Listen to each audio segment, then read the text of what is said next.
Hello everyone, welcome to What If Deku Had Powers of Alastor and Became the Radio Demon Hero Part 1. Before we start, please go support KimDog2 for writing that awesome fanfic. Izuku Midoriya could be summed up in one word. Terrifying. From his personality to his quirk that makes him a god. Now let's see what happens when he decides to be a hero. An Izuku Midoriya based on the radio demon from Hazbin Hotel. Start the show. Wow, Kaken, your quirk really is awesome. I hope mine is that cool. 4-year-old Izuku Midoriya told his friend one day in preschool. The one in question, Katsuki Bakugo, just smirked. Please, Deku, like anything you could get would be better than this, he said as he looked down at his hands, where many explosions were going off. The smirk, however, went away when he looked back up and saw Izuku with his head down and a small frown on his face. Most would think this is because he has yet to get his quirk, but Katsuki knew exactly what was bothering his friend. Have you heard anything from your dad yet? Katsuki asked quietly while Izuku just shook his head. A little over a week ago, Izuku's father Hisashi Midoriya left in the middle of the night. His mother Inko had met him at the door, and unknown to her Izuku had woken up, followed and hid behind the corner. Hisashi, however, seemed to notice him and told him to come out. Izuku could still remember the words his father said to them, the promise he had made to them. Don't worry, it'll only be for a little while. I just have some loose ends to tie up. I promise I'll be home soon. Izuku was freaking out. He didn't understand why his dad was leaving. Was it his fault? Was it because he didn't have a quirk? Izuku's thought process was cut off when he left his father's hand on top of his head. Do not worry, Izuku, your quirk will develop, I know it will. And even if it doesn't hold your head up high like your uncle did when he discovered he was quirkless. Can you do that for me, son? Izuku, with tears in his eyes, nodded as Hisashi, seeing this, gained a small and sad smile as he wrapped Izuku and a crying Inko into a hug and spoke one last time. I'll be back in no time. I promise. Izuku sighed sadly as he shook his head. He can't keep being sad. His dad promised he would be back soon, so Izuku would wait. Katsuki, seeing his friend come out of his funk, grinned. Come on, Deku, let's go get some Almight comics before these losers get them all, he told his friend, who nodded happily as the two quickly crossed the room. Crash. Everyone screamed as a bus stop bench flew through the window and crashed into the walls. The children screamed as the teachers tried to calm them down. However, before they could, several men carrying semi-automatic rushed into the building.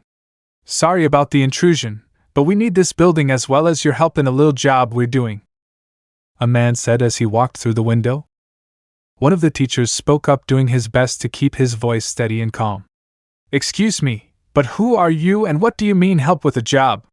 He asked, with the man just chuckling. Call me Muscular, the now identified Muscular said as his grin grew. As for the job, a convoy of armored trucks carrying billions worth of yen will be passing through the city soon. Naturally, it'll be guarded by several pro heroes, so attacking head-on won't work, but if someone were to take a preschool class captive and demand the money in exchange for their safe return, I think they'll be more willing to listen. Muscular finished explaining his plan. The teachers and students meanwhile were terrified at what was happening. Though the teachers tried to put on a brave face and calm the students down, knowing that as long as they cooperate they should get through this. Why, you won't win, a voice said, causing everyone to freeze before slowly they all turned to see Bakugo shaking in fear but glaring at Muscular even as Izuku tried to stop him. Is that so? Muscular asked, amused as he walked over to Katsuki.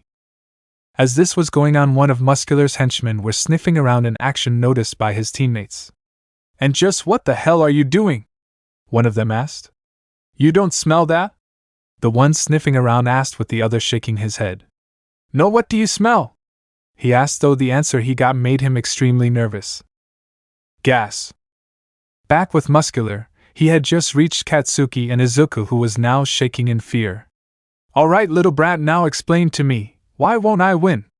He asked, grinning down at Bakugo, maliciously causing the boy to take a step back. Well, I'm waiting. Bakugo looked up and glared the best he could. Because real heroes always win, just like I will when I become a hero, Katsuki said defiantly, only for him and Izuku to get grabbed by their necks and lifted into the air where they struggled to breathe. Heroes always win. Muscular asked mockingly. Well, let's see you win, little wannabe. By this point, the smell of gas had covered most of the room, and the adults were getting more and more worried about something setting off a massive explosion. Suddenly, the teacher's eyes widened in fear as they saw Katsuki getting more and more desperate and was about to lose his temper. Katsuki and Izuku were getting desperate by this point, both kicking and punching the villain to no avail. I'm getting bored here, kid, Muscular said before an idea came him, causing him grin cruelly. Actually, kid, I've got a fun little idea to pass the time until the negotiators get here. I'll continue to count from 1 to 3. Each time I get to 3, I'll kill one of the hostages. Starting with this kid right here, Muscular said as he lifted Izuku, whose eyes widened in fear while everyone else cried out. Hey boss, what about the plan? The henchman asked. Don't worry about it. I'll only kill 5 or 6 kids. We'll still have plenty left to ransom, Muscular explained, getting a nod from the man. Now then, shall we start, brat? The villain asked Katsuki, who was still thrashing wildly and punching whatever he could hit. Ready? Muscular asked, ignoring all the punches and kicks the kids were giving him. 1. Katsuki was hitting him with everything he got, but it proved to do nothing. 2. If you've got a quirk, kid, now's the time to use it, Muscular shouted, causing Katsuki's eyes to widen. How the hell could he have forgotten about his quirk? The teachers, hearing this, shouted for Katsuki not to do it, the gas completely filling the room now. But it was too late. Boom. The explosion could be seen, heard, and felt for miles around as heroes, police, and paramedics rushed to the scene. Back at the preschool, it had been reduced to crater. The building was completely leveled, fire and blood was everywhere, with bodies littering the area, whether they be the henchmen, teachers, or young children. Katsuki, however, just stood there motionless, ignoring everything around him as he stared at the charred, motionless, and bloody body of his best friend. Slowly he looked down at his trembling hands and saw them covered in blood. I did this, he thought as his legs gave out. I killed them, Bakugo thought as he could no longer contain it, and screamed at the top of lungs. Pipe down, you little shit! A voice growled as Katsuki stared in terror as Muscular emerged from the rubble, his muscle fibers tearing out of his skin as his quirk activated to shield him from the blast. Looking around, the villain whistled as he saw the carnage. Damn, kid, you really did a number on this place, not bad, Muscular said, walking forward and thoughtlessly stepped on Izuku's body as Katsuki backed away in horror. Unfortunately, my plan is pretty much shot at this point, so there's no point in keeping you alive. Don't, though, from the sound of it I don't have much time, so I'll make it quick, Muscular revealed before he charged. Throughout this, either one have noticed a crimson-red aura surround Izuku's body, and quickly heal his wounds before they boys slowly started to move. Time to die, Muscular roared as he launched a punch at Bakugo, who braced himself the best he could. What neither expected was for the punch to be stopped by a tiny finger. Both of them stared at the sheer impossibility of what they were seeing, but for different reasons. For Muscular, it was because his punch was stopped like it was nothing by a kid, no less.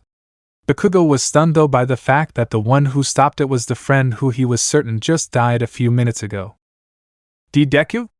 He asked nervously before Izuku turned around, and Bakugo flinched back at seeing his friend's face. Izuku's pupil and iris were a deep red, his skin has turned gray, and his teeth had turned sharp and yellow. Look, Kak, and I finally got my quirk, Izuku said happily as he danced around while completely ignoring the death and destruction around him, unnerving Katsuki and even Muscular. Before anything else could be said, something impacted into Muscular, slamming him into the ground. It turned out to be Gang Orca, a relatively new hero.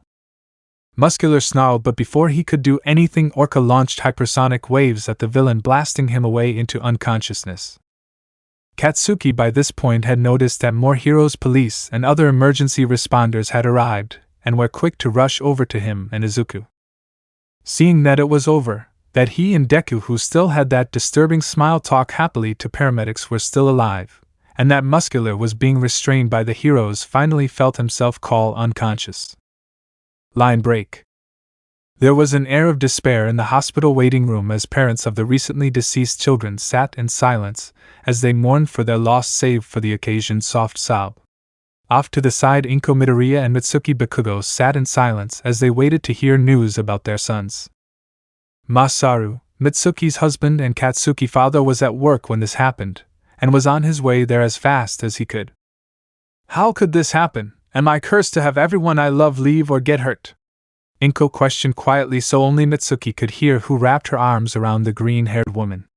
Hey now, don't think like that. They're alive and that's what matters.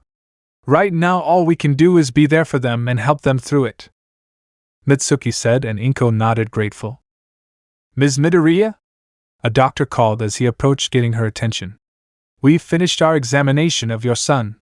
You can see him now if you wish, the doctor revealed, causing Inko to jump up, and after a quick look at Mitsuki, who waved her off, was quick to follow the doctor. Your son's very lucky, ma'am. If it weren't for his quirk, he wouldn't still be here, the doctor revealed, causing Inko's eyes to widen. She had seen her son and saw the difference in his appearance, so his quirk obviously activated, and while normally she would have been ecstatic, though given the circumstances she had been filled with worry. What exactly is his quirk? Inko asked, and here the doctor looked a little uncomfortable. It's a mutant-type quirk, and I don't really know how to say this, but it seemed to have turned into a form of undead, he revealed, causing Inko to freeze. An undead? Doctor, what are you saying? It sounds like you think Izuku is a zombie from the sound of it, Inko shouted as the doctor tried to calm her down. It's nothing like that, but we have run some tests and discovered some rather unsettling things. For one, his heart's no longer beating. It's still there, it's just not beating. He also no longer has the need to breathe. In fact, I think the only time he's breathed is when we asked him to. His senses also seem to have been heightened astronomically, and his physical abilities even more due, the doctor revealed, and Inko's eyes widened the more she heard. There is one more thing we discovered. Your son seems to be able to access a near limitless supply that, well, I can only describe as magic, the doctor revealed as they had reached the room Izuku was in. Inko was just about to go in, but the doctor stopped her. A word of warning. Are you aware that one's quirk could affect their mentality and thinking? He questioned, with Inko nodding nervously, not liking where this was going. Well, that seems to be the case for your son. I think it would be better if you saw for yourself. With that, he opened the door that Inko practically ran through. Her worries, however, were put to rest in an instant, however, when she saw her son with his new features talking happily with the nurses. Izuku, she shouted as she was quick to engulf her son in a hug. Are you alright, baby? I was so worried when I heard about the incident, she continued to cry. Don't worry, Mom, everything's fine. I'm alive and I've got my quirk. So there's nothing to be worried about, Izuku said cheerfully, not noticing the shocked look on his mother's face as she slowly pulled away. Izuku, how could you say something like this? All your classmates and teachers are dead, do you not understand that? She asked, a little frantic. All Izuku could do was offer a little smile. I know I should feel something about it, but I just don't, Izuku finished with a little shrug. Inko could only stare in horror while the doctor sighed. This is what I was talking about, Ms. Midoriya. For the most part he's mentally stable, but he seems to have lost the ability to feel sadness or despair for himself or others. I believe he can still feel things like rage, hate, or boredom, but that's about it. It's as if nothing bothers him anymore, the doctor explained, with Inko remaining silent. So what should I do? What can I do? She asked. Simple, you keep raising him the way you have been. Like I said, he's pretty much the same, even if he's a little unstable, the doctor explained. Yeah, Mom, just because I can't feel certain things anymore doesn't mean I'm not me. Besides, now that I have a quirk, I can be a hero, Izuku cheered with a smile. Inko looked at her son for a second before a small smile appeared on her face as she kneeled down and hugged her son. He was right. Of course, Izuku was still Izuku, and even though his new personality may take some getting used to, she would love and support him no matter what. Line break. Katsuki groaned as he sat up in his bed. An annoying beeping could be heard that turned out to be a heart monitor. He sat up with another groan. Where am I? How did I get it there? He questioned himself as a nurse opened the door to check on him and saw he was awake. Oh, good, you're awake. I'll go get the doctor and your family, she said after checking on him, to which he nodded. A few minutes later, Katsuki's parents and doctor entered, and his parents quickly rushed to his side. Katsuki, are you all ready? Anything feel broken? Mitsuki asked, frantically checking her son over. Masaru meanwhile did his best to remain calm as he addressed his son. How are you, son? Do you remember what happened? At this, Katsuki though hard trying to remember until it all came flying back to him. The villains, the explosion, Deku, all of it really happened, so it's true, all of that really happened. I actually killed. No, you are in no way being held accountable for what happened. A new voice said as a man entered the room. Hello, I'm Naomasa Tsukachi, a detective from the police force, and I just need you to answer some questions the best you can. Tsukachi requested, and Bakugo nodded and proceeded to answer the questions the best he could as the doctor looked him over and found nothing but a couple scrapes and bruises. Finally, after about 10 minutes he was done, and Tsukachi got up satisfied. Thank you very much for your cooperation, and I have to say you handled this very well. Tsukachi complimented, causing Katsuki to grin. Of course, I'm going to be the #1 hero someday, he boasted as he created some explosions. Or at least tried to. Try as he might, no explosions came, and it only took the adults a few seconds to see the look of panic and confusion on his face. Katsuki, what's wrong? Mitsuki asked, concerned as her son looked more and more confused. My quirk, it's not activating, he revealed, causing the adults to go wide-eyed before the doctor immediately went to look him over again. Young man, I don't see how that's possible. By all accounts you're perfectly fine, if a little banged up.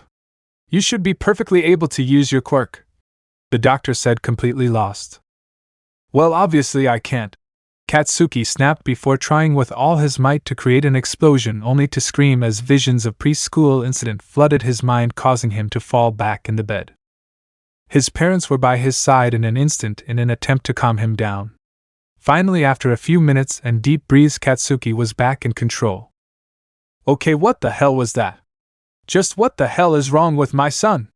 Mitsuki demanded, grabbing the doctor by the shirt and shaking him rapidly while the poor man was unable to answer. I think I might know, Tsukachi, who was still there, said quietly, and once he saw he had their full attention he continued. We see this sometimes. When something like this occurs and a civilian's quirk causes harm, depending on the scale of the damage, one could actually subconsciously become fearful of their quirk. That fear could prevent them from activating their quirk, he revealed, shocking those present and terrifying Katsuki at the implications. In essence, they become quirkless. He finished with closed eyes and a tone of regret that he had to tell a young child this. Bakugo meanwhile felt his entire world shatter. Bad enough to be scared on his own power, but to the point where he can't even use it. Is there anything I can do to fix this? He pleased. Tsukachi nodded instantly. Of course there are. There are physiological who specialize helping people who are going through the same thing, and I know they can help you, the detective reassured. But listen, even if it doesn't work and you can't use your quirk, don't give up on being a hero. There are plenty of quirkless heroes out there. I mean, just look America. He chuckled. Do you understand? The detective asked the boy, who after a moment nodded, causing the adults to smile. That's great to hear, but I think it's time we let you get some rest. You'll be released tomorrow, but we want to keep you overnight just to be sure, the doctor informed as he and Tsukachi headed for the exit, soon followed by the Bakugos after saying goodbye to their son. After they left, Katsuki just sat there thinking over that he had been through, and how close he and Izuku came to dying like their classmates. He started shaking thinking about it before he stopped himself. That's when his thoughts drifted to his quirk and how he might never be able to use it again. And if that's the case, could he ever be hero, even after what the detective told him? No, I can't think like that, Katsuki thought, shaking his head. It didn't matter what he went through, what he'll face, or even if he never uses his quirk again.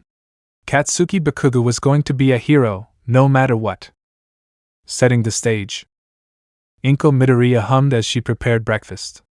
It had been 10 years since that horrible day when she thought she had lost her son, only for his quirk to activate and turned him into who he was today. Izuku, who had taken what the doctor told her to heart, and did her best to raise her son, and she was proud to say she succeeded. That's not to say there haven't been issues. Just as the doctor warned, Izuku seemed to have lost all feelings related to sadness, despair, regret, or any feeling other than joy and other positive emotions. In fact, there was only one time when Inko saw her son get angry.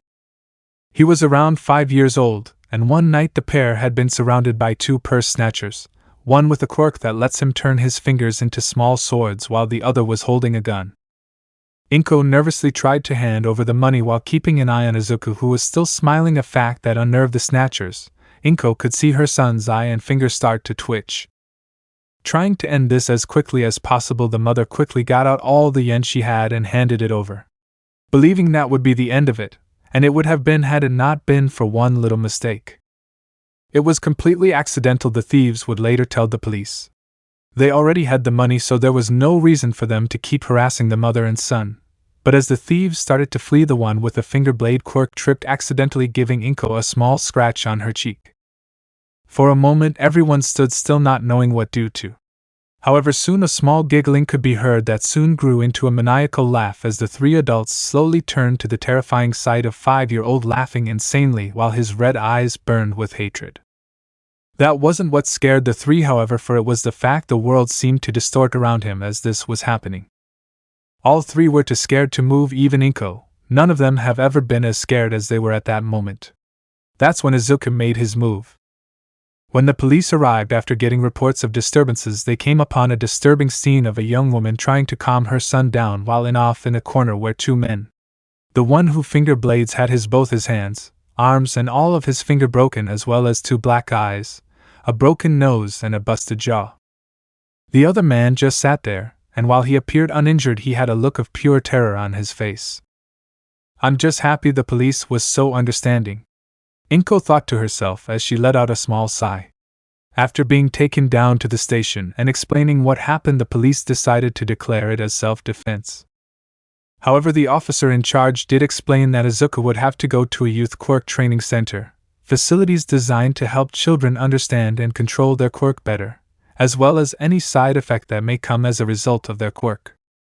Inko was all too happy to agree, as she was planning on sending Izuku to one anyway.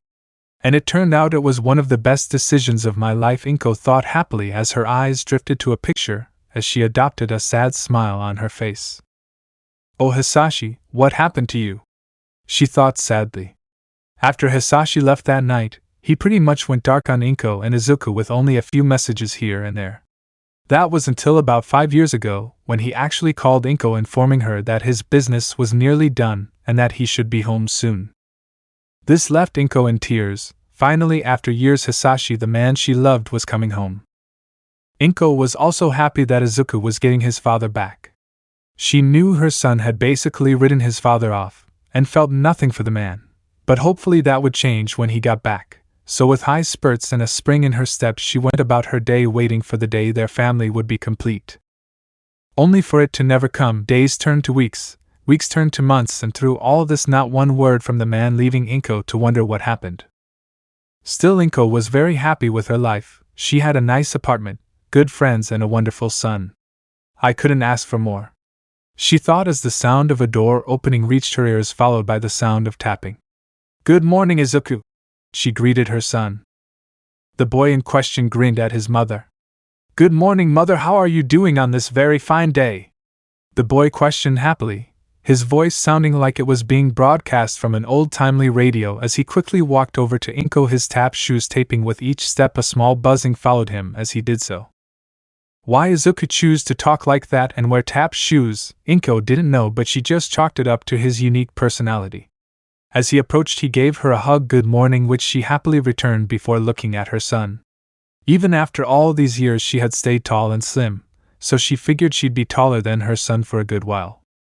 This turned out not to be the case, as he seemed to take after his father, and quickly grew to a height of 6 feet, about a head taller than her. The two were about to sit down for breakfast when there was a knock on the door. Izuku immediately headed for the door, his grin somehow growing ever wider as he reached the door and opened it. Cheery, Angel, you're actually early today, Izuku greeted the two at the door. This was Angel Dust and Cherry Bom, two of Izuku's closest friends. Cheery grinned as she pointed at Angel. What can I say? I finally found a way to get this slacker out of bed, she said before walking in, while Angel Dust scoffed as he leaned into Izuku. Yeah, by pouring toilet water all over me. She said next time it wouldn't be clean, Angel said, his face grimacing in disgust at the thought, while Izuku chuckled as they headed over to the table where Inko was putting down plates. So kids, do you have any plans after school today? Inko asked while Cherry grinned. Same thing as always, me and Izuku are heading over to the Quirk training center to prepare for UA. Angel's joining us cause his life's nothing without us, she explained with Angel tisk. Please, the only reason I'm joining you nerds is because my acting coach is out of town. Angel revealed, annoyed he had to take time off from his training to be a movie star. After that, the four ate while making idly chit-chat before it was time for the kids to go, so after saying their goodbyes, Izuku, Chiri and Angel left for school. Line break. Katsuki Bakugo stares off into space, bored as he waited for class to begin. Every once in a while he would stare at his palm before grunting in annoyance and looking away. It had been 10 years since the worst day in his life, and after nightmares, panic attacks and lots of therapy could truly say he had recovered, though he did have the occasional nightmare. However, even after all this time, Bakugo still couldn't access his quirk. No one could explain why. Doctors and physiologists all agree he should have full use of his quirk. Katsuki sighed as he shook his head. It really didn't matter if he got his quirk back at this point. He'd had absolutely no control over it, so it'd basically be useless. Katsuki suddenly scowled as he clenched his fist. It doesn't matter if he had a quirk or not, he'd been training in unarmed combat and has sparred with Izuku for years. I will be a hero, and it all starts with getting into UA's Class B, the ashen-haired teen thought. There were 2 hero classes at UA High, Class A and Class B. Class A was the advanced class for those whose quirks, skills and mind were somewhat ready for their careers as heroes. They focus on pushing past every limit they had so they could become the great heroes of tomorrow. Class B was the reserve course. It was for those who had rather weak quirks, Quirkless, or those who had little training or were not mentally ready for the advanced course. Class B also wasn't able to go for their provincial licenses until their second year. There were also 2 different tests for the classes, as students can either choose to apply to either Class A or Class B.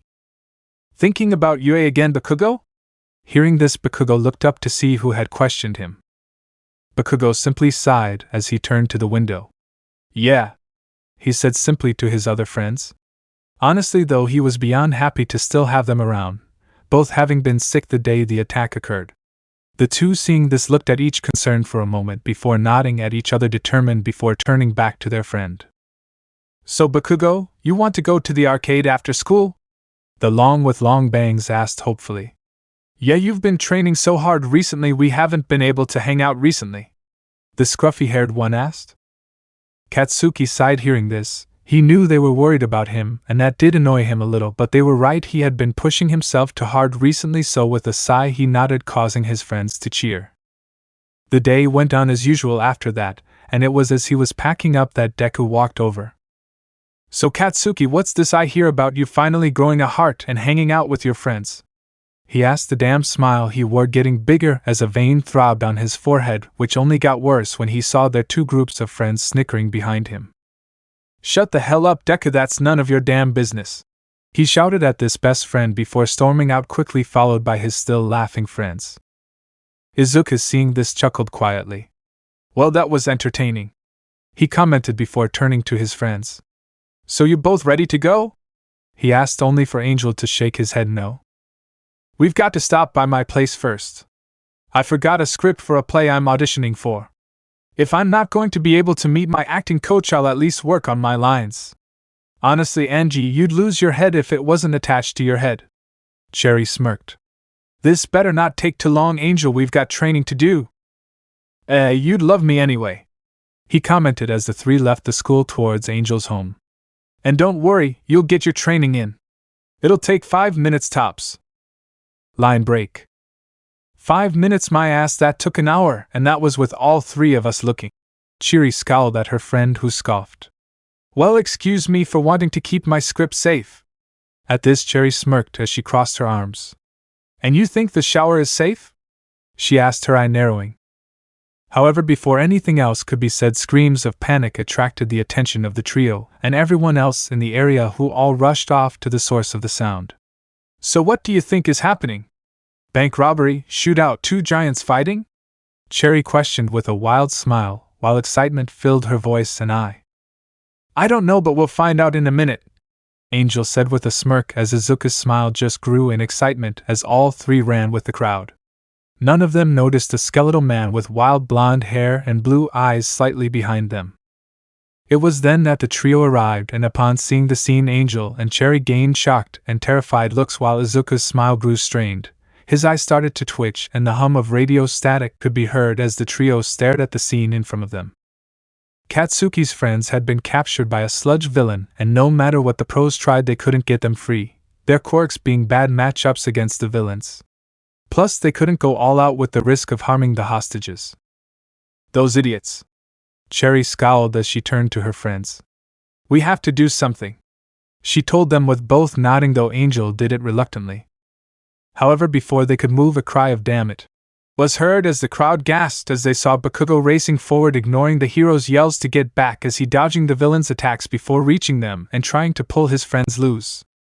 Get away, Katsuki, you can't beat this thing, Scruffy screamed, trying to keep his friend from getting hurt. Yeah man, you've got dream to think about, Bang said. Shut the hell up, you idiots. If I can't save my friends, then I have no right to be a hero, he declared, shocking the crowd and the blonde man from earlier. Well then, if you want to be a hero, then you'll have no problem dying like one. The slime villain spoke for the first time as he went to strike the ashen-haired boy.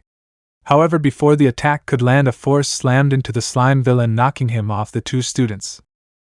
Katsuki, seeing this, quickly grabbed his friends and ran as the pros quickly ran in trying to contain the villain. No one noticed Izuku put his hand down, a satisfied smirk on his face. Hando number 1. Show, he thought as the trio looked at the scene as people tried to figure out what happened and who caused it.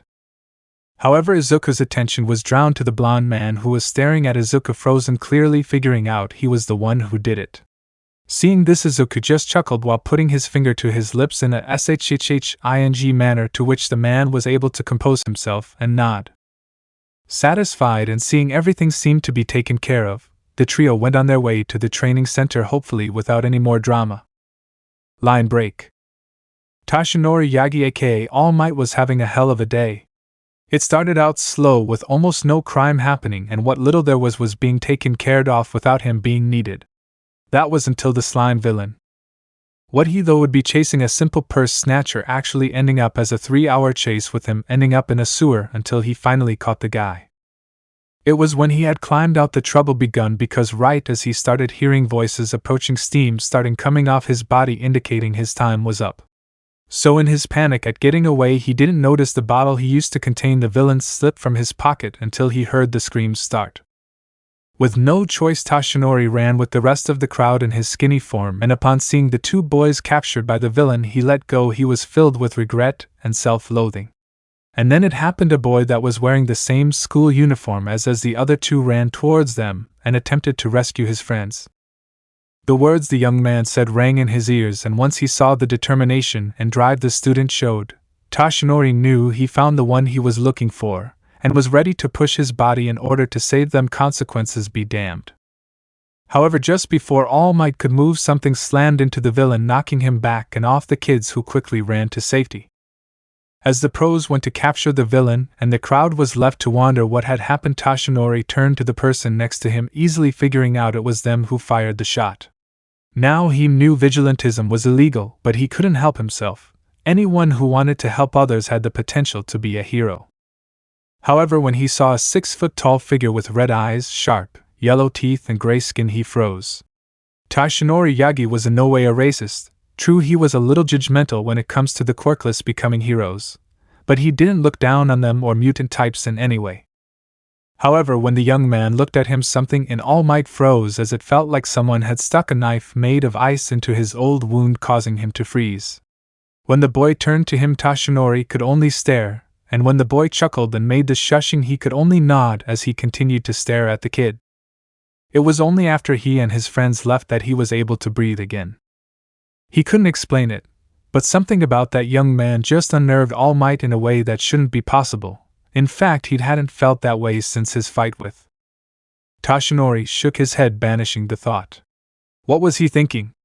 Comparing someone who he just saw help someone to that monster, his mind really was starting to slip in his old age. On that note, Toshinori thought with a final shake of his head as his eyes moved back to Bakugo. It's time I had a little talk with that young man, and hopefully an offer. And with that Toshinori moved toward the boy, only to see he and everyone else had left. As soon as I find him. Line break. In the blink of an eye, 10 months had passed and Izuku, Cherry and Bakugo found themselves standing in front of the legendary UA High. Well, my friends, this is it, Izuku said as cheerful as ever. He was wearing a black sleeveless t-shirt, black and white cannon pants and his tap shoes. Hell yeah, it's time to show what we can do. Cherry grinned.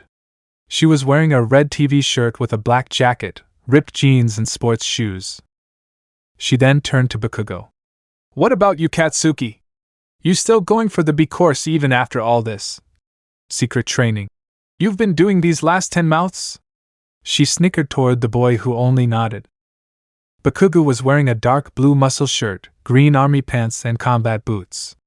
Yeah, it's the best I can do for now. Even after training with All Might for 10 months, bulking up and inheriting the Quirk 1 for all that very morning, he still felt it was best to go to the B course, as it was literally made to help students understand their quirks. Besides, it was hard enough to explain how he got private training, there was no way he was ready to explain how he got another quirk. Well, best of my luck to you, my friend. Izuku told Bakugo how nodded before heading to one of the gyms where the B-class test was being held. Well then, my dear, shall we go? Izuku asked Cherry, who gained a bloodthirsty smile and nodded. With that, the two hero course hopefuls headed inside, ready to face any challenge that got in their way. Line break. Welcome all hero hopefuls. As I am sure all of you know, I am the voice hero Present Mike, and I'll be the overseer of today's test. Can I get a yeah? Present Mike explained before turning to the crowd and placing his hand to his ear as he waited to hear a response. Present Mike was a tall, slim man with long blonde hair which he wears spiked upwards and a huge tuft behind his head with a small mustache and square eyes behind sunglasses. When his question was met with silence, his smile faltered a little until it returned full force when he heard clapping and cheering and looked to see Izuku and Cherry clapping and cheering respectively, ignoring the weird looks from other applicants and the disapproving look from a blue-haired teen with glasses. Mike grinned. Finally, some applicants with good taste. That's what I am talking about. Now then, on to the test. At this, the screen showed foreshadowed enemies. Now then, for this test you'll be put into different zones and will face enemies worth 1, 2, and 3 points respectively. Feel free to use your quirks as much as possible, but friendly fire is strictly prohibited. Excuse me, sir. The blue-haired boy from earlier suddenly shot up. Yes, and you are? Present Mike asked. Tenya Ida, sir, and I must lodge a complaint. The now-named Ida replied as he pointed at the information sheet. You've mentioned 3 enemies, yet there are 4 enemies on this sheet. How could you make such a mistake? He said before suddenly turning and pointing at Chiri. And you get your feet off the table. That seat was used by our predecessors. How dare you dirty it? He said while making weird movements with his hands, while Cherry, who did have her feet on the tables, just smirked, shrugged, and lifted her feet an inch off the table, getting a twitch from the boy. It's at this time Izuku spoke up, mostly because he could see a fight coming and tried to avoid it. You know, if you waited a bit they probably would have covered that. Looks like we know the first thing you'll have to work on here. Let it be known Izuku Midoriya is bad at avoiding fights. Ida looked close to exploding, something Present Mike luckily noticed.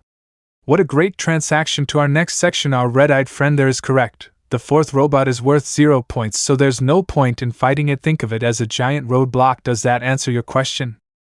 He asked Ida, who nodded and sat down, though he did send an occasional glare at Chiri and Izuku. Well, that's it, loyal listeners. Does anyone have any questions? Mike asked, and when no one said anything he grinned. Well then, there's nothing left to be said. Off to your arenas, applicants, and remember, go beyond plus ultra. Line break. Izuku was standing by himself waiting for the test to begin as Cherry was assigned to a different zone. He was mentally going over how he was going to do this when he felt a hand on his shoulder, and when he turned he saw Ida staring at him with a disapproving look on his face. Yes? Izuku asked as others noticed this and turned to watch. Can I help you with something?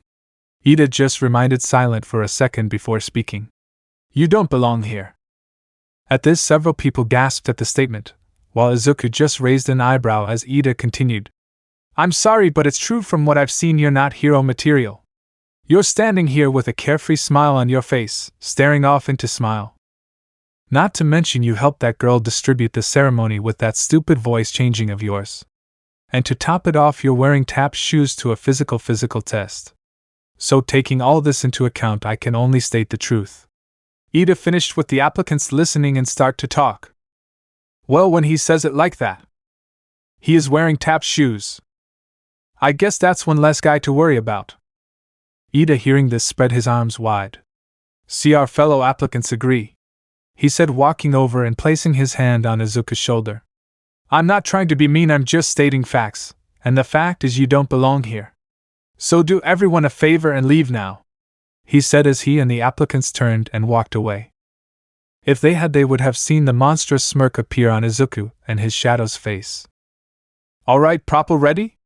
Begin. Present. Mixed voice rang out, getting surprised looks from the hero hopefuls. What, you were expecting a countdown? You got to be ready to move at a moment's notice. Like Red OVDR thief, Mike said as the applicants looked to see Izuku calmly walk into the zone. However, before they could move, Izuku stopped and turned to them. So sorry everyone, but this just became a one-man show, he informed ominously as he snapped his fingers. Before anyone could react, a giant wall of crystals rose up surrounding the entire arena and cutting off the other applicants from the area. As screams as of surprise and panic came from the applicants, Izuku chuckled as he walked further into the arena when various 2- and 3-pointers appeared and begun to fire rubber bullets at the boy, only to bounce off an invisible barrier in front of him. Izuku meanwhile grinned as magic formed around his hands and morphed them into elongated claws, stretching over 80 centimeters long. This was Izuku's aspect of the devil razor-sharp claw. With a grin, Izuku suddenly vanished, reappearing in the middle of the enemy robots, and sliced them to ribbons before they could even move. Now then, Izuku said as he saw more enemies approach and his smile turned feral. Let's have some fun. With that, Izuku lunged straight at bots, ready for whatever they could throw at him. Line break. In the monitoring room, roars of laughter could be heard as the teachers stared unblinking at the screen as they watched Izuku destroy robot after robot. Well, that's one way to do it, Snipe said as uncertainty as he scratched the back of his head.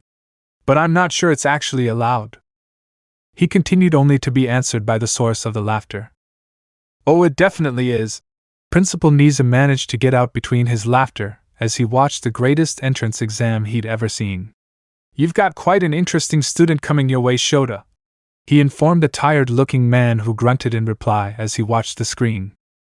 This was Shota Aizawa, otherwise known as the Pro Hero Eraserhead, and the homeroom teacher of Class 1A. Still though, what about the other applicants, the ones outside the barrier?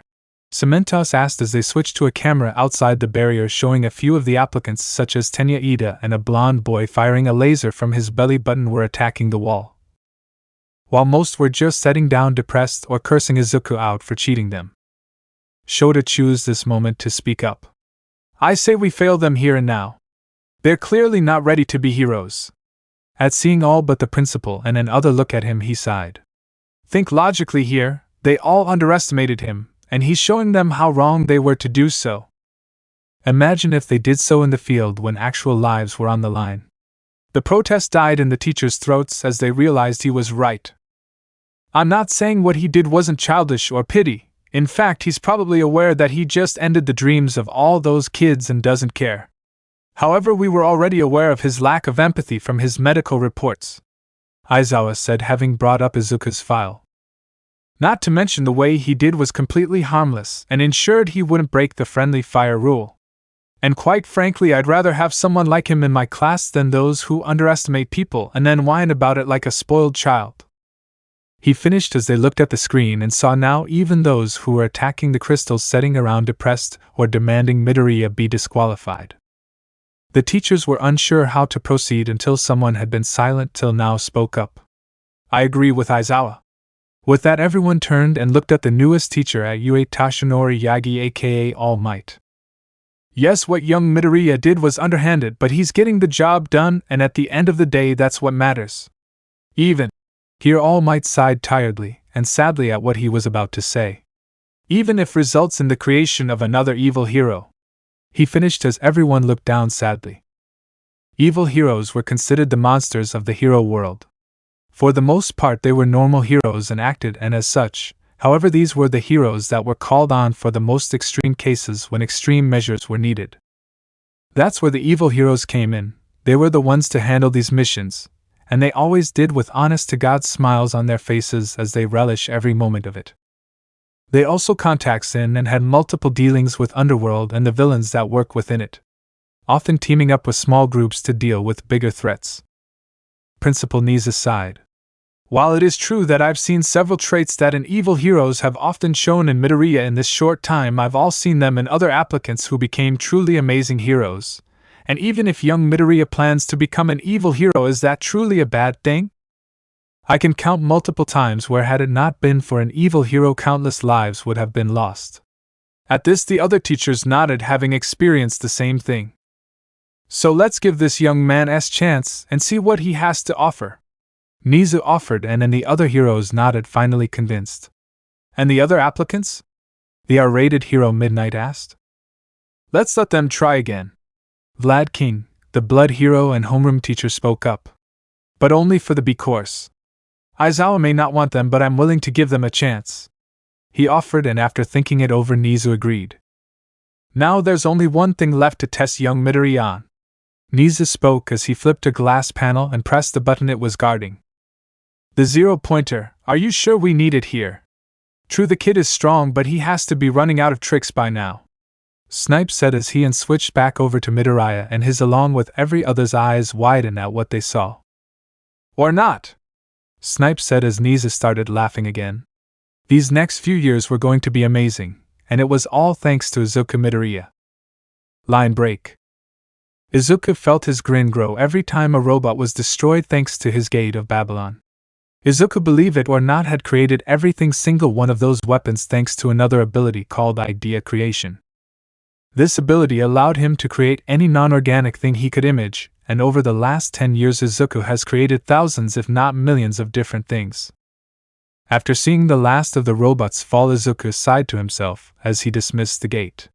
President Mike had just declared there was 2 minutes left, but Izuku knew it was over. He had destroyed every last robot.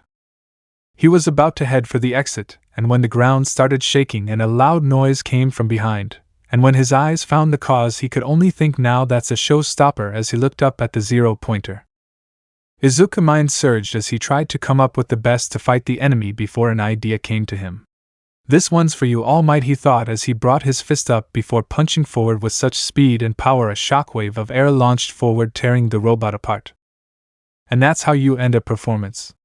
Izuku thought to himself as President Mike declared time was up, and Izuku made his way back to the entrance only to meet with a wall of angry yelling when he brought the crystal wall down, the most prominent being Tenya Ida.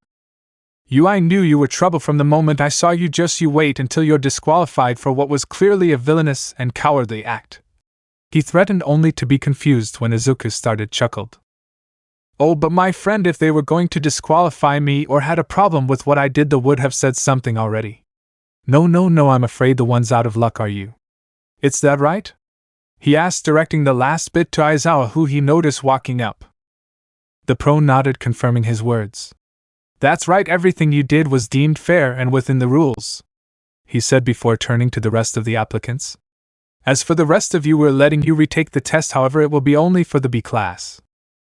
This naturally got cries of outrage from the applicants, which were quickly silenced by Aizawa's glare.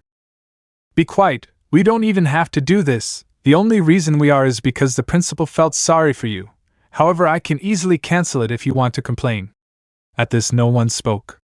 That's what I thought. Now head over to the westmost gym and wait for the test, Aizawa instructed before facing Izuku. As for you, you'll get your results in a few days, Aizawa said, simply following the applicants. Izuku stood there alone for a second before letting out a small laugh as he went to go find Cherry and Katsuki, eager to see if they had just as much fun as he did. Line break. It had been a few days since the test, and now the three were waiting on the results. Naturally, after telling Katsuki, Cherry, and later Angel, they all roared with laughter as Izuku explained exactly what he had done. Cherry went on to explain her test was pretty normal, and she was happy for all the things she got to destroy. Bakugo's test, however, was a mix between an obstacle course and defeating basic enemies. Katsuki explained that while the test was hard since he finished in the top 5, he was too worried. Izuku was knocked out of his thoughts when his mother burst through the door with his exam results. With a smile and a thank you, he took the results into his room. "I am here as a projection," Almight announced as Izuku's eyes widened at seeing the number 1 hero. "Greetings, it is I, Almight, and I'm here to present you your test results, Izuku Midoriya. Why, you ask? Because I'll be one of your new teachers," Almight informed as he flexed, and Izuku's eyes widened even further. "Now then, on to the results. Needless to say, you were a first. Raising a barrier so one else could enter wasn't very heroic, and it prevented you from getting any rescue points, which are points you get for saving other participants. However, because there was no roll against it, we couldn't penalize you for it," Almight laughed. "And when it comes to villain points, which you got for destroying robots, you went plus ultra and ended with 300 points, more than enough to secure your place at UA and as the first-year representative. So with that, I say congratulations, young Midoriya, and welcome to your Hero Academia." With that, the projection was cut off, and Izuku left there alone and in silence until he started chuckling lightly. "Oh yes," he continued to laugh. "This is going to be very entertaining." Introductions. "Well, we're finally here," Izuku said as he, Cherry, and Katsuki stood in front of UA in their new uniforms. Katsuki smirked as he punched the palm of his right hand. "Hell yeah, we are. It's time to show this school what real heroes are," he said, eager to get started even if he's only in the B course. "If you boys are just about finished, I say we get moving. Don't want to be late on the first day now, do we?" Cherry asked sarcastically, but the two could tell she was excited as they were, so they quickly headed inside. In no time at all, Izuku and Cherry were standing in front of the Class 1A door. "Well then, shall we, my dear?" Izuku asked Cherry, who nodded rapidly as he turned the handle and stepped into the room. "You're here!" a voice cried, and suddenly Izuku was found engulfed in a hug. This caused Izuku to twitch. He didn't like being suddenly touched. Though given who it is, it's to be expected, he thought. "Hello, Inasa," he told the boy as he looked into his friend's beaming face. Inasa Yorashi had been a friend of Izuku's for years, the two having met at the Quirk training center and immediately hit it off due to their cheerful natures.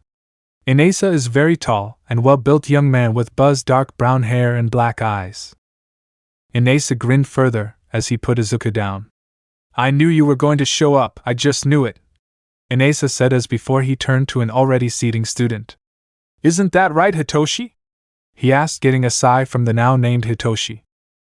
Hitoshi is a young man with messy, indigo hair that flares out in large tufts around his head and notably sharp teeth. His eyes are dark purple with white pupils and are thin and somewhat triangular in shape, with no visible eyelashes. They're usually half closed, and he has very dark eye bags underneath them. This was Hitoshi Shinso, another friend of Izuku, and in Shinso's own words, the sensible one of the group. Out of the three of them, Shinso was the most grounded. Said purple-haired boy was heading over to them. "Considering the fact he texted us and said he got in, I would hope so," Shinso said in his normal dry tone. "I know," Inasa yelled, either not noticing or caring about the tone. "And to think I was considering transferring to Shiketsu High. Good thing I got your message," Inasa revealed, shocking the trio as Cherry and Hitoshi's eyes widened shocked, and while Izuku titled his head in confusion, the radio static usually accompanying him going silent. "Shiketsu, dude, you've been talking about UA for years. What the hell could make you consider changing schools?" Shiri demanded, and even though she wasn't as close to him as well as other two were, she knew how much this school meant to him. "I must admit I'm curious as well, my friend. This isn't a decision to make so easily," Izuku told him, his voice rarely normal as he looked toward his large boy. Inasa was silent for a moment, an unusual stoic look on his face. "Let's just say," he said as he looked toward the back of the room, and his face morphed into a glare, "I have my reasons." Meanwhile, the other three were completely lost. However, they noticed it was nearly time for class to start, so they headed to open desk. 2 minutes later, the bell rang as the door opened, and in came a giant yellow caterpillar with a man's face. "You're all sitting down and quite good, that's reassuring," The MSN said as the man unzipped his sleeping bag and stepped out. I'm Shoyuta Aizawa, and I'm your homeroom teacher. He introduced himself as he looked around his class. So welcome to the Advanced Hero course here at UA. You've been placed here because you were judged to be ready for this kind of training, Aizawa informed as the class held on to his every word. However, Aizawa said suddenly as his face morphed into a glare. If I or any of your teachers think you're slipping and not taking this seriously, we can transfer you to the B course or out of the hero department altogether. You've earned your spots here, now you've got to prove you deserve to keep it. Aizawa finished his warning, leaving many in the class unnerved. With that being said, Aizawa continued with a sigh. First thing is introducing yourselves to the class. Your names, quirks, interests, that kind of thing, he explained before turning to Inesa, who was at the front of the room. You first, he said to Inesa, who was sitting in the first desk in the row closest to the door. The boy in question shot out of his desk in an instant. Yes sir, my name is Inesa Yorashi and my quirk is Whirlwind. It allows me to summon and manipulate powerful guests of wind. My interests include heroes and passions. He finished with a shout, causing many to stare at him strangely, while the three who knew him just chuckled. As Inesa sat down, the girl who sat behind him got up. She was around 6 feet 0 inches tall and more muscular than Avenged girls. She had green eyes and wore light green eyeshadow around the upper corner of eyes. She had red hair and a waist-length ponytail curled slightly into a ringlet. Hello, my name is Pira Nikos. The now named Pira introduced herself with a bow. My quirk is polarity, which allows me to command the force of magnetism.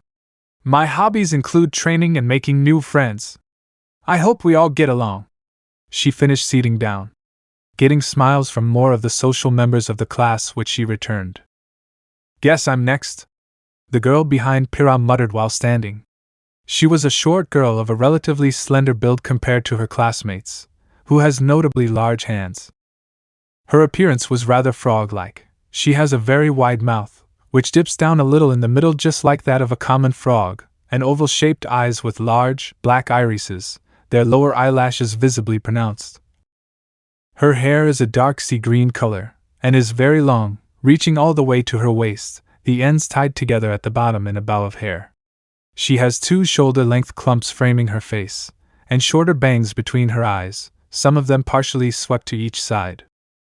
My name is Tsuyu Ajri, but you all can just call me Tsu, Tsuyu told her classmates. My quirk is called Frog. It's pretty self-explanatory. My likes include my little siblings, Jelly, and the rainy seasons, the frog-like girl said before taking her seat, causing some to blink at the sudden end and causing the next student to go. He was one of the shortest in the whole class, just little taller than Tsuyu. He had bright yellow hair tied into a ponytail that reached the bottom of his neck, along golden eyes that. With a smile, the boy stood with a proud smile on his face. My name is Edward Elric, and it's great to be here. My quirk is called Alchemy, which allows me to turn anything into anything else of equal value. As for things I like, well, there's my family and sparing, he said with gleam in his eye. This caused the boy behind him to jump out of his seat. He's a muscular young man of average height, with a rather impressive physique, despite his young age. He has red eyes that are pointed slightly inwards, and a small scar just above his right eye. He also has small eyebrows and very pointed teeth. His hair is reasonably short, dyed a bright red, and spiked away from his head at all angles with gel, 2 more pronounced tufts spiked on either side of his forehead like little horns. That's what I love to see, all that manliness in such a small package, the boy said, excitement clear in his voice. What he wasn't expecting was for Edward to grab him by his jacket and pull him close, a look of rage on his face. What the hell did you say about me, you jerk? The blonde demanded, with the redhead trying to clear up any misunderstandings when they both felt a chill go up their spines, and slowly they turned to see their teacher glaring at them, his hair levitating and his eyes glowing a deep red. Slowly and silently Edward released his hold and sank back into his chair, ignoring the small laughter he heard from the other side of the room. Seeing this, Aizawa's hair fell and the glare lessened as he glanced at the redhead, who was frozen stiff. Go, the teacher ordered simply, with the boy nodding nervously. Why, yes, sir, he stammered before breathing in and out as a smile came to his face. Hey everyone, my name's Eijiro Kirishima and my quirk is called Hardening. This gives me the power to harden and sharpen any or all pieces of my body and causes my body to become jagged and rock-like. My likes include meat, manliness, and mainly heroes like my favorite hero Crimson Riot, who I'm sworn to not only be like but also surpass. He finished getting impressed looks from the class with Izuku himself giving the boy a standing ovation. Bravo, bravo, the passion, the drive. He cheered, his voice sounding even more enthusiastic throughout the static, though the class was somewhat surprised to hear disembodied cheering somewhere seemingly just out of sight. Enough. She had teal hair and long ginger hair that she wore tied into a ponytail on the left side of her head. Her bangs were split into 3 clumps around her eyes and some of her hair sticked up in tufts on the top of her head. Hi, my name is Itsuka Kendo. My quirk is called Big Fist. Kendo started revealing her name and her quirk. Like Ajui's, it's pretty self-explanatory. As for likes, well, that includes black coffee and motorcycles. At this reveal, many of class couldn't help the look of surprise show on their faces, with Kendo laughing as she saw this. Yeah, I know, strange, but I like what I like, she said, sitting down only for Tsuyu to lean over to her. I told you guys to call me Tsu. The frog girl told her, getting sheepish nod and smile from Kendo. Looks like I'm up then. The girl behind Kendo stood with a smile. She is a slim young woman of below average height. She has long, white hair which curls slightly at the ends, with 2 bangs framing her face and reaching down to her chest. Her hairstyle's most distinctive trait is a short, upward ponytail obtained by gathering and tying the hair covering her forehead. She has large blue eyes and a curvy, voluptuous body, with large breasts. Hello everyone, my name is Mary Jane Strauss. She greeted with her eyes closed and a wave, as many of the boys could already feel a crush forming. My quirk, which I actually share between with my mother and siblings, is called Transformation. With it we can each transform parts of our body, or the whole thing. Mine happen to be demons. At this, many people in the class perked up in interest, especially Izuku. As for my likes, well, there's my family, cooking, and I am thinking about doing some part-time modeling, to get more experience. With that and one last smile, she sat down, allowing the next student to go. Next up was a tall, muscular young man with pale gray hair, swept forwards, that covers most of his face, bent downwards at almost a right angle over his eye. He has 6 arms, all attached to each other by a web of skin, which are very physically strong. Greetings, my name is Mizo Shojin, my quirk is Diply Arms. He introduced himself before looking down at the tentacles. It not only gives me these tentacles but allows me to transfer them into depilates of different part of my body, which actually works better than the originals, ironically, he said with a chuckle, getting small chuckles in return. As for my likes, well, I'm pretty simple actually, so I like things simple, though my favorite foods are takoyaki and squid ink pizza. Mizo finished before sitting down. Well, it appears it is my turn, the girl behind the multi-armed student said, standing up. She's a rather pale girl of reasonable height, with thin, somewhat cat-like eyes with thick upper eyelashes, a couple of longer and more pronounced ones poking out to each far side, their irises a bluish lilac color. Her hair is very straight and reaches down to her waist, with 2 ear-length clumps and a neat fringe framing her face in a princess cut, its color somewhere between baby blue, lavender, and pale gray. She also wore a golden monocle over her left eye. Greetings everyone, my name is Psycho Intelli.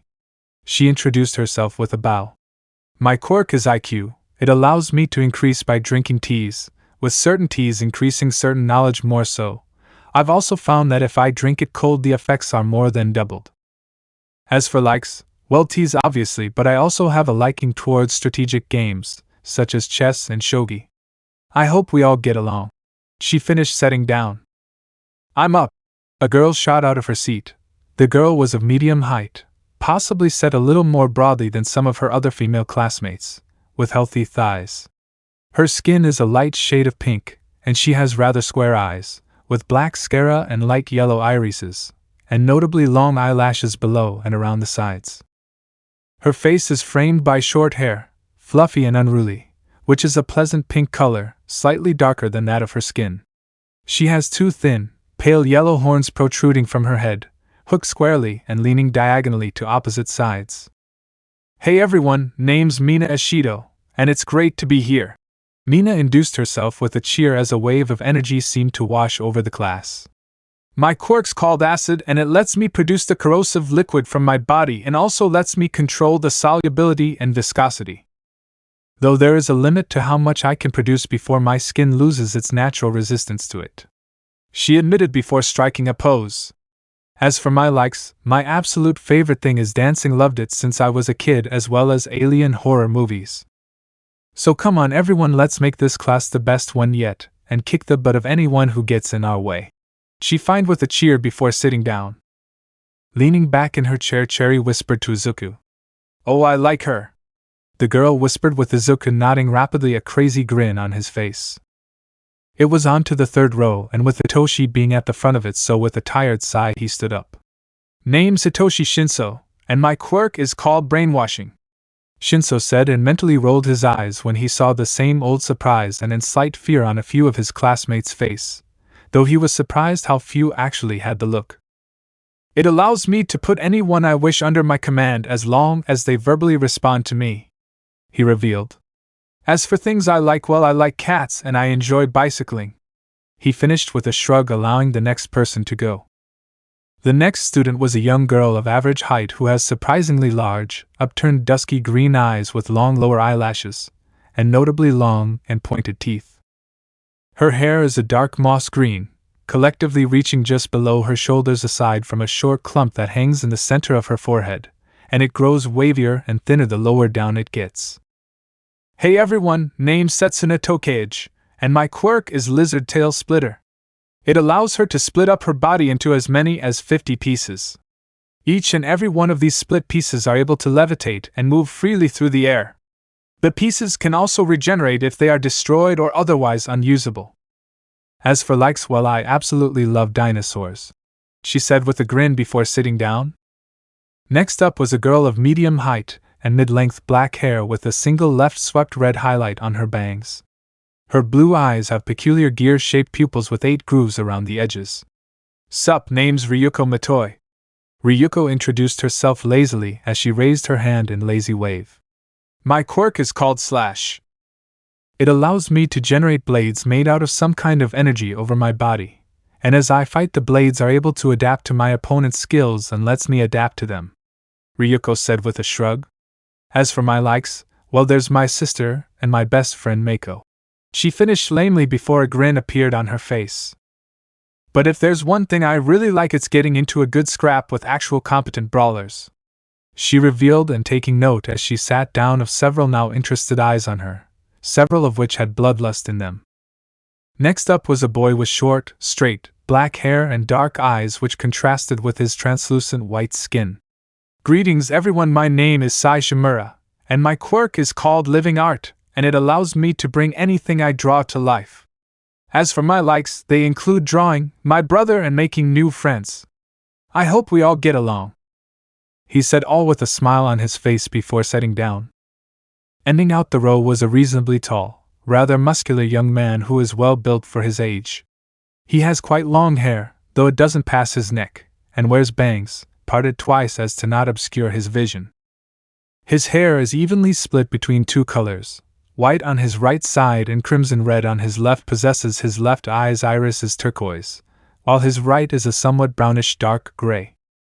His eyes, in shape, are quite thin and reserved, and he also has a large burned scar on the left side of his face, which reaches from his hairline to halfway down his cheek.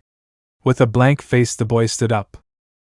My name is Shoto Todoroki, and my quirk is half cold, half hot, allowing me to generate ice from the right side of my body and fire from the left side. Don't get in my way, he finished with a warning. Geez, what crawled up his ass and died? Cherry whispered to Izuku, who merely smirked with a raised eyebrow.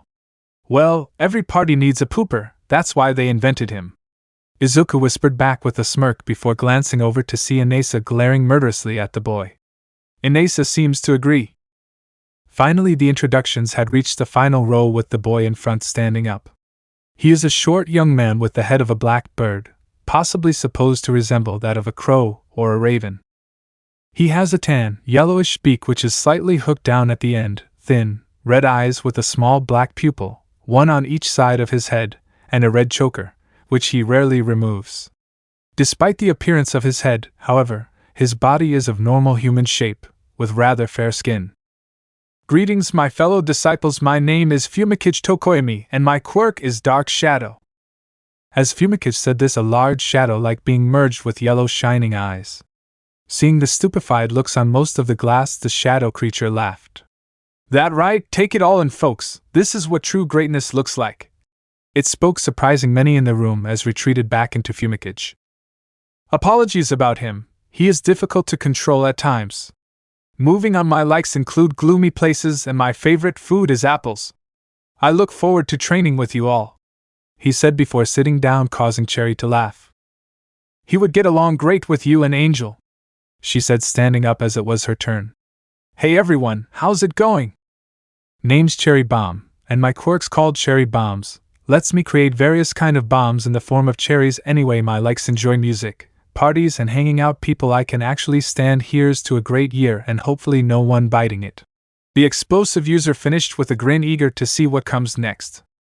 Seeing it was finally his turn, Izuku slowly and calmly got out of his feet, with a few people actually eager to hear what he has to say, considering what he said earlier with Kirishima. Which is why it confused them when he stood there calmly, not saying a word, just looking around as if he was trying to take everything in. Mina opened her mouth to ask what was wrong when Izuku finally spoke. Hello, my name is Izuku Midoriya and it's a pleasure to meet you all, truly a pleasure, he said, his radio voice going on full effect, with the class jumping back in surprise as they each found a portal on their desk with Izuku's arms sticking out of it. As one, everyone turned to see Izuku standing there, his right arm sticking through a portal, a wide grin on his face, as he eagerly looked around to see who would shake his hand.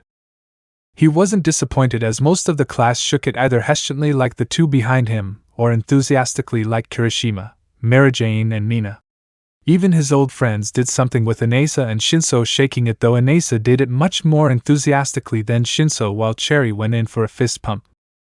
The only one that didn't do anything was Todoroki, who other than briefly raise an eyebrow ignored the appendage in front of him. Not that Izuku seemed to mind. Wow dude, you can make portals! That's awesome! Setsuna told him, with the more enthusiastic members of the class, and even some of the more reverse members, nodding, only for them to grow confused when Izuku shook his head with a chuckle. Oh no, my friends! My quirk is not portals, my quirk is called Transcendent Demonic Undead Physiology. A mouthful, I know, but it gives me astronomically heightened physical abilities and a near limitless amount of energy I'm just calling magic, Izuku said, laughing at the stunned looks on everyone's face as he continued. Anyway, my likes involve fighting, my mother, cooking, entertainment and a variety of other things, and looking around I can just tell this is going to be very entertaining, he finished before taking a seat, with the student behind him needing a moment before they started their introduction. It was young, slim, large-busted woman, with long, straight black hair that falls to the middle of her back. It is cut in the traditional Japanese princess style. Greetings, my name is Kagura Mikazuchi and my quirk is called Gravity Change, allowing me to alter the gravity on anything or anyone. My likes include practicing with the sword and quirk, as well as my brother. She spoke very calmly, not really showing any emotion, before calmly sitting back down as the last of the class stood. Good morning everyone, my name is Momo Yayorozu.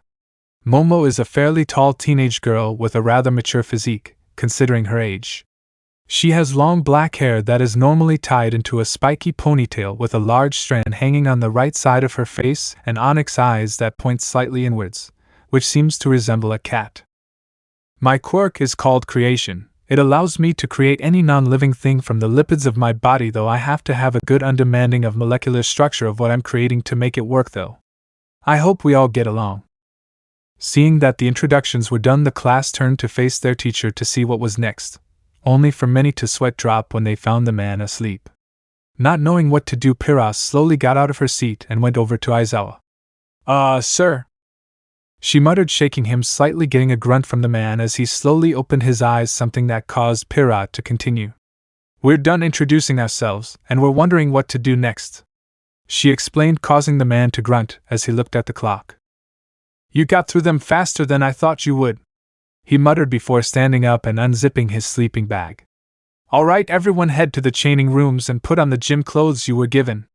he instructed as he stepped out of his yellow cocoon and headed for the door. After that, head for the exercise field out back, he said, reaching the door. It's time for you all to have your first test. Line break. So can you actually move them?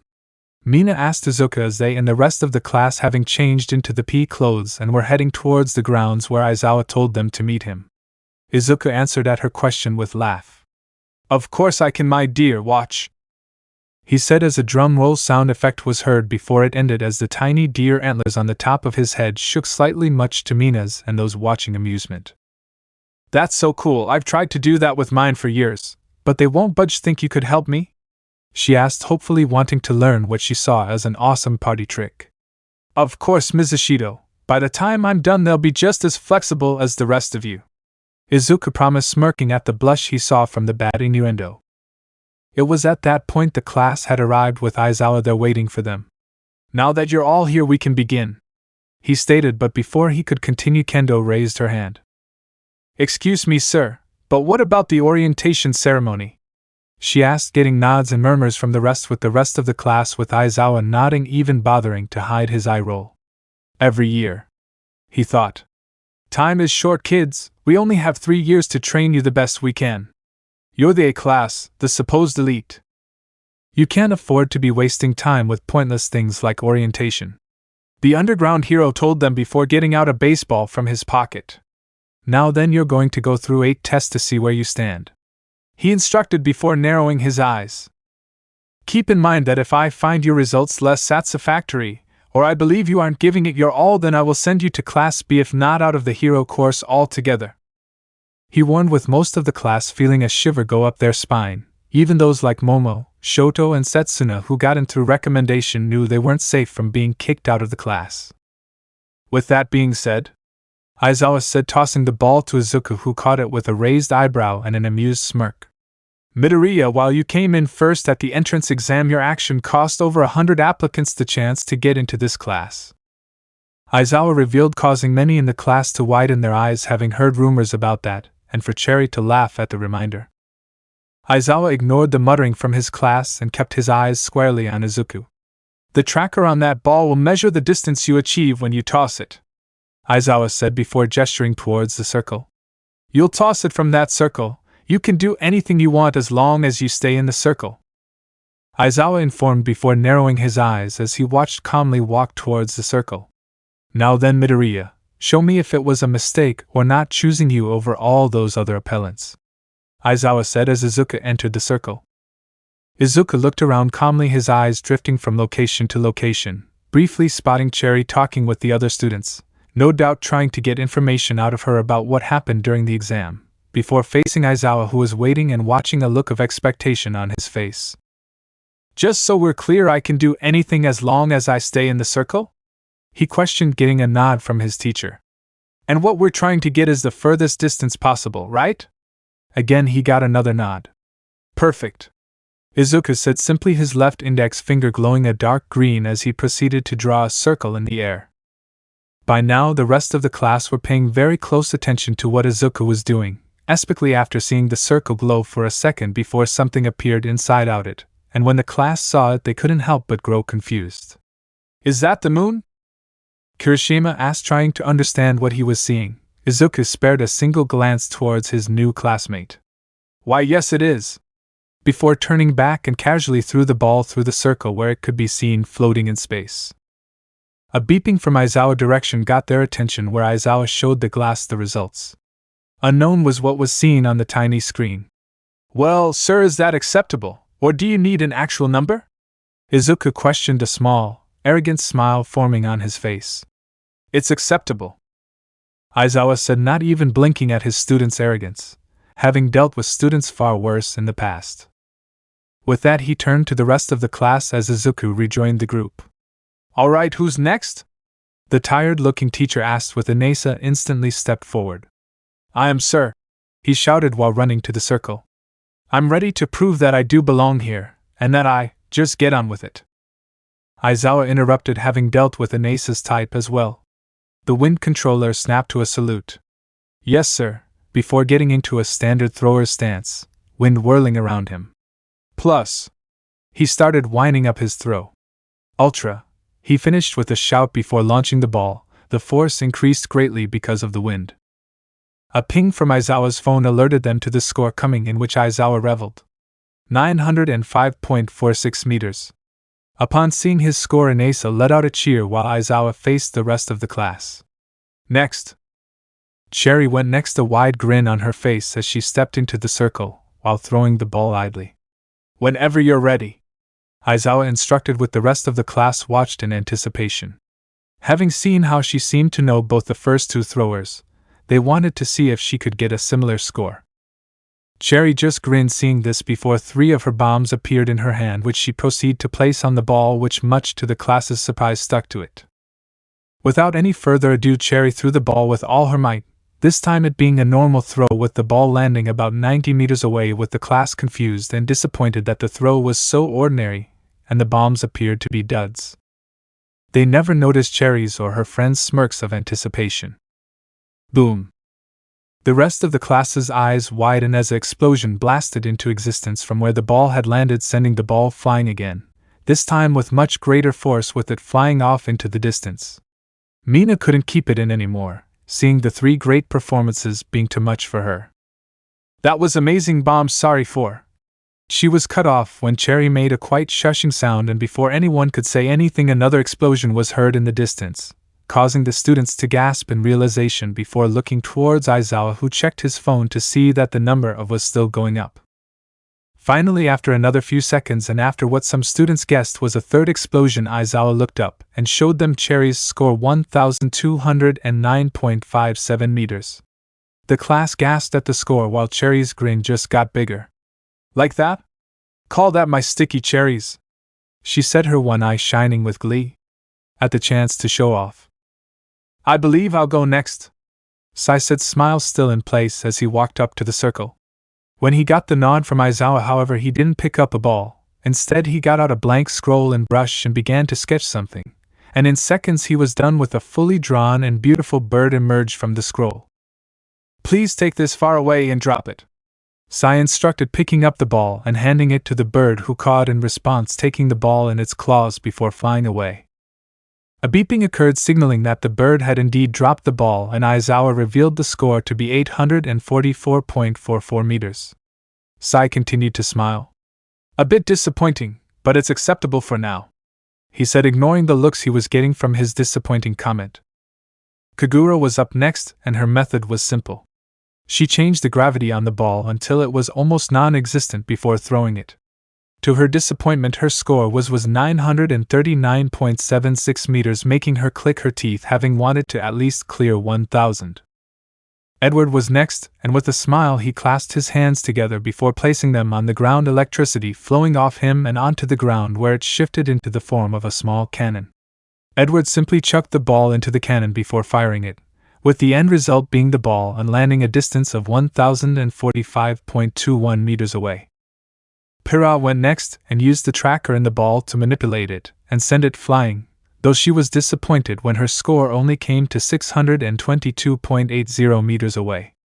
My range still needs work, she thought with a mental sigh as she walked back to the group. Shinso stood in the circle next and was thinking about how to do this before looking over and towards the class, where his eyes widened as an idea came to him that'll work. He thought with a smirk. Hey Inasa, he called out, getting an immediate response from the larger boy. Yeah, Hitoshi, what do you? Inasa trailed off as his body went stiff. Hitoshi, seeming this, nodded. Right, come here and throw this ball while using your quirk, the purple-haired teen ordered, with Inasa walking over stiffly and taking the ball. Wasting no time, wind covered Inasa's arm before he threw it, the wind blowing it further. When the beeping occurred, Aizawa showed the class the brainwasher's score, 905.6 meters. Hitoshi nodded, satisfied with the score, was about to step out of the circle when Momo raised her hand. Excuse me, sir, but can that really be allowed? This was meant to test our own abilities. Shinso just used someone else's. I don't believe that's fair to us or Yorashi himself for Hitoshi to be given credit for something he didn't do. Momo spoke, with the more honorable people like Kirishima and Pyrrha nodding in agreement. Shinso clicked his teeth in annoyance and was about to retort when someone did it for him. Are you really that naive, Yaoyorozu? Kagura asked with a raised eyebrow and her arms crossed, with Momo being taken back from the question. What? She asked, with Saiko answering this time. She asked if you were really that naive. A question I want answered as well. The tea lover clarified. I'm not. Momo stammered before glaring at the two girls who continued to look unimpressed. Where did you get the right to ask me something like that? Momo demanded, not being used to anyone speaking to her like that. The same place you got the right to question Shinso when he followed the rules Mr. Aizawa set up. Kagura shot back, with Saiko nodding in agreement. Indeed, all Mr. Aizawa said was that we had to stay in the circle. Shinso did that, so he broke no rules. Saiko told her before turning to their teacher. Isn't that right, sir? She asked, with Aizawa nodding after a moment. Kagura, seeing this, turned back to Momo. As you can see, Yaoyorozu, there isn't a problem, so next time why don't you just keep your opinion to yourself and let the teacher do his job? Kagura suggested coldly before turning away, with Saiko doing the same. As they did so, Momo was left there mortified at what just happened. It didn't help that she could see several of her classmates were watching her either in amusement or pity before she turned her attention to Saiko and Kagura, who were watching Mina throw. Those two. She thought as she passed Mina, who wasn't able to use her quirk and just gave a normal ball through, resulting in a mere 90.4 meters. I'll show them. She thought as she prepared to create a cannon and launch the ball well into the horizon and completely outshine Kagura's score. But what about the other tests? A tiny voice in the back of her head causing Momo's eyes to widen. That's right. She thought, and luckily she was able to stop the creation before any lipids could be lost. I can't believe I almost made such a mistake. She thought before shaking her head. Come on, Momo, focus, she thought before taking a deep breath. Alright, let's do it. She thought, activating her quirk, and the class was surprised when she created a T-shirt cannon. A cannon or even a missile launcher would be much more effective. I can't waste so many lipids so quickly. She thought as she loaded the ball into the launcher and fired it into the air, with the end results being a distance of 329.43 meters. Seeing the score, Momo let out a sigh of disappointment as she passed Mirajane. At least I didn't waste any lipids, she thought, and would have continued to walk back to the class had a hand holding an apple not appeared in front of her. Surprised, she looked up and saw Izuku smiling down at her. For you, my dear, he said, smile as wide as ever while gesturing to the apple. Momo blinked before slowly picking up the apple. Thank you, but why? She questioned, with Izuku letting out a laugh, with a laugh track going off around them. Why isn't it obvious? I did it as a reward, Izuku told her, confusing her more since aside from Mina her throw was the lowest one yet. The confusion must have shown on her face as Izuku let out another laugh. Not for the throw, Ms. Yaoyorozu. No, you're getting this little treat for not giving in to your rage. At this, Momo's eyes widened as Izuku began to circle her. Oh yes, I saw the look on your face. You wanted to lash out, to prove you were better, and given your quirk that would have been pretty easy, he said before his smile turned complete demonic, his teeth growing huge and even sharper and his eyes shining bright red. But I'm guessing that would have cost you big, he said, his voice completely normal for the first time since Momo has met him. The sudden change caught her completely, with her only being able to nod. In an instant Izuku was back to normal. And that, my dear, is why you deserve that, he said, his voice also back to its radio tone. So hold your head high, my dear, and show our classmates that the little spat you just had was simply a fluke, he said as he began walking back to the group before looking back at her one last time. And don't forget to smile, my dear. No one's ever fully dressed without one. With that, he walked back their classmates, humming a tune all the while. Momo watched him for a few seconds before looking down at the apple in her hand before a smile slowly came to her face as she slowly took a bite as she walked back to join her classmates, congratulating Mirajane, who had transformed her arm and had thrown her ball over 1,000 meters, all the while determined to do better in the upcoming events. After that, the throws began much more standard, with some exceptions such as Mizo and Kendo, whose quirks gave their physical strength a boost, and Todoroki and Tokoemi, who used their quirks to launch the balls out of sight. As the last student finished, Aizawa looked down at the distance and nodded. Alright, let's move on. We got 7 more tests to get through, so let's go. he ordered, with the rest of the class nodding, eager to prove their worth in the upcoming test. 50-meter dash.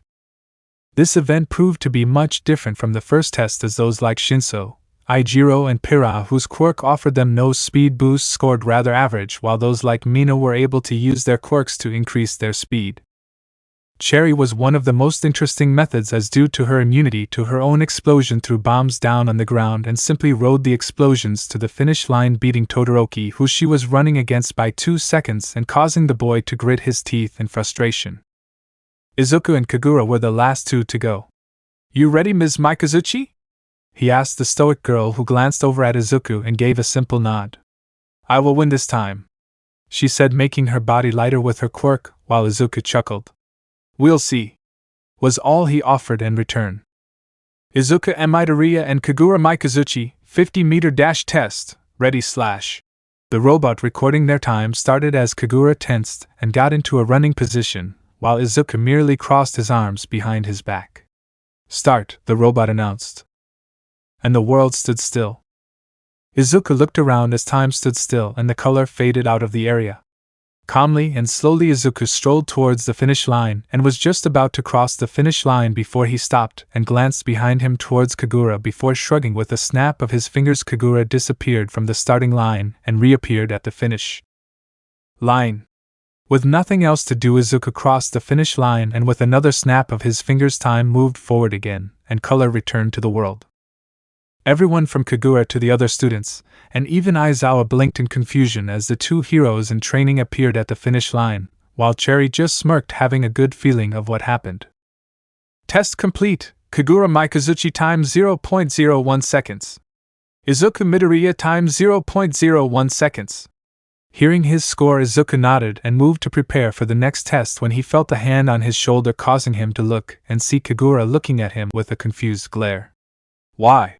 was the only thing she said, with Izuku only shrugging. "Why not?" he asked in return as he moved with the class towards the next test. Grip test. This stands out here, where Kirishima, Mizo, Kendo, Kagura, Mary Jane, and Izuku, who all use their quirks to enhance their strength, density, and gravity to overpower the machine. Mary Jane and Izuku actually tied, with both of them completely crushing the machine to scrap, causing Aizawa to sigh and facepalm. Standing long jump.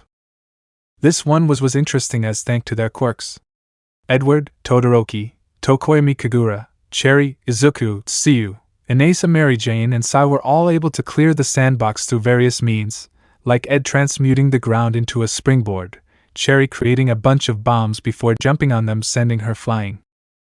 Inasa used his wind to fly over the pit, while Todoroki rode his ice over. Tokoyami had Dark Shadow grab hold of the other side, letting the bird-headed student sail through the air and onto the other side. Mary Jane grew demon wings on her back, while Sai created a large bird that he then rode over. Kagura and Tsuyu simply used their quirks to jump over, while Izuku merely teleported. Line break. The final 4 events were definitely more physical-based, such as the sit-up and toe-touch test. Still, the class was able to get through it with promising results, and as such were soon standing in front of Aizawa waiting for his verdict. After a moment of silence and reading over the results, he looked up at his students. "The results are acceptable, for now," Aizawa told his class, getting cheers and sighs of relief from his class. "You all made creative uses of your quirks, and those of you whose quirk didn't prove any help were still physically fit enough to have acceptable scores." Aizawa continued, getting grins from those like Saiko and Hitoshi, whose quirks were mental-based. "However, keep in mind what I said from the beginning. For here on out you'll be watched at all times, and if we think you're slipping, we will send you to where we think you belong. Got it?" he questioned with a final glare, getting a "yes sir" out of his students before giving a nod and turning to leave. "There will be syllabuses waiting for you when you get back to the classroom. Hurry up and get changed, you have 15 minutes. Aizawa told his class before leaving, with the class rushing off to do as their teacher instructed. Line. "Well, you clowns definitely sound like you had more fun today than I did," Bakugo told Izuku and Cherry as they walked home from UA. "Ha, those challenges were nothing special," Cherry dismissed before raising her eyebrow as she glanced at Bakugo. "What about you? How's everyone in your class?" the Cyclops asked, with Bakugo shrugging. Fine for the most part, though there are some punks that I can tell are going to seriously bug me. He told them as a vein threatened to burst just by thinking about them. Izuku wrapped his arms around his two friends' shoulders. Well, whatever happens, I'm sure we can get through it. He encouraged his friend. After all, we are the best. He finished with a smirk that was soon matched by the other two. Izuku was right, of course. It didn't matter what they faced or how hard the training would get, they would get beat at just like everything they faced. After all, Izuku said it himself. They were the best. Let me know in the comments below if you guys want the next part. Also check out my other video that has been shown and left. Thank you for watching. If you enjoyed this video, please like and share this video. And have a fantastic day. Bye.